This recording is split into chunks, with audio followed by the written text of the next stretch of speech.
I often get the question from master's students to assess their profile with respect to their scores, their GPAs, and perhaps the work experience.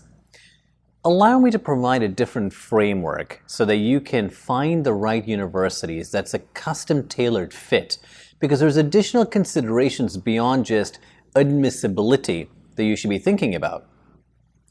I'm going to provide 4 separate criteria here, and for you to look the university through these respective lenses.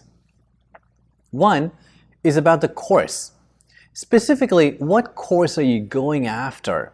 This is really important because your entire career is going to be depending on this one decision. Let's presume that you're choosing to go for your computer science degree. Is that computer science degree offered out of the School of Computational Sciences or School of Engineering? Or are you getting a computer information systems degree, which is a little bit more businessy focused versus the hard sciences? Or is your computer science program much more driven towards the algorithm side of it? And that could be helpful if you're thinking about machine learning and deep learning and data science.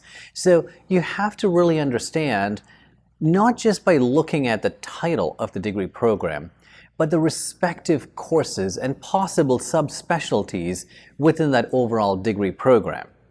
And then down select the universities that's offering precisely the right recipe of the degree program that's a tailored match towards your career prospects. The second factor is price. Price is really important. One of the largest factors why students get rejected at their visa is because they've gone after universities that's not squarely within their reach. It's very easy for a visa officer to look at that and say, well, this university, you've had to take 2 or 3 loans and have had to find other means to support yourself because the university you've picked is too far out. Don't make that mistake. In fact, there's an entire visa course that I've prescribed on AmericanColleges.com where you can go much deeper into it. Pick a university that's squarely within your financial reach. That is more important than finding a better ranked university that's beyond reach because you are at an impending visa rejection at that stage. The third criteria is location. By location, I mean the entire ecosystem of the university. Are there employers around that university? And this is really important because when it comes down to doing your internships, you want employers close to your university. The same thing applies when you're doing your CPT.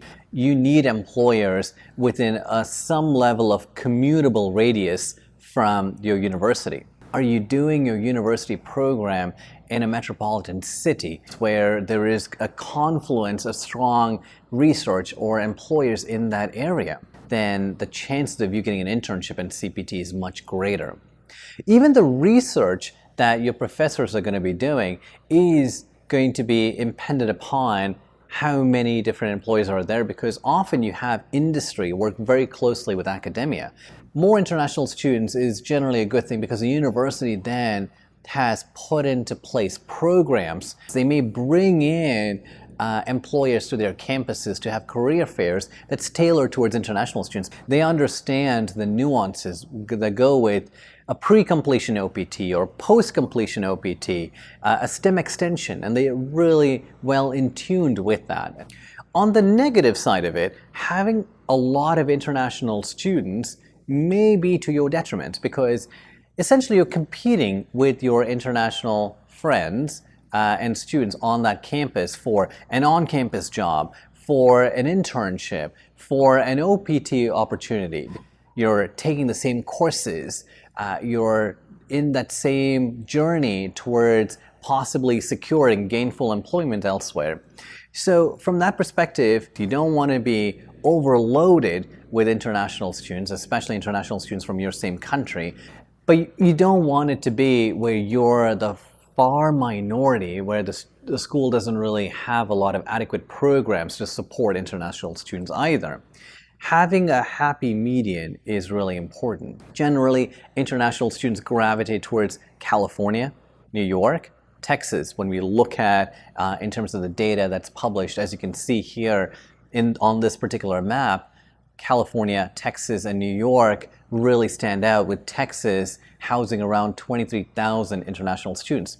But that doesn't mean that you don't choose Texas. It just means that you need to dig deeper into understanding how many international students are there at your particular university. So that's how you look at deciding which university should you select.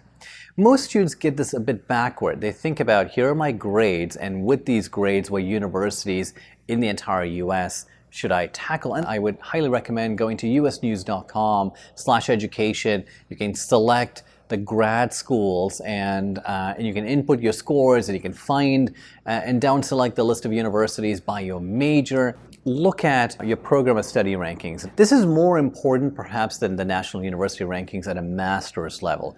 So as a recap, a collection of criteria. You want to really think about the course offering at that university. You want to think about price. I talked about location, employers in that network, international students at your university.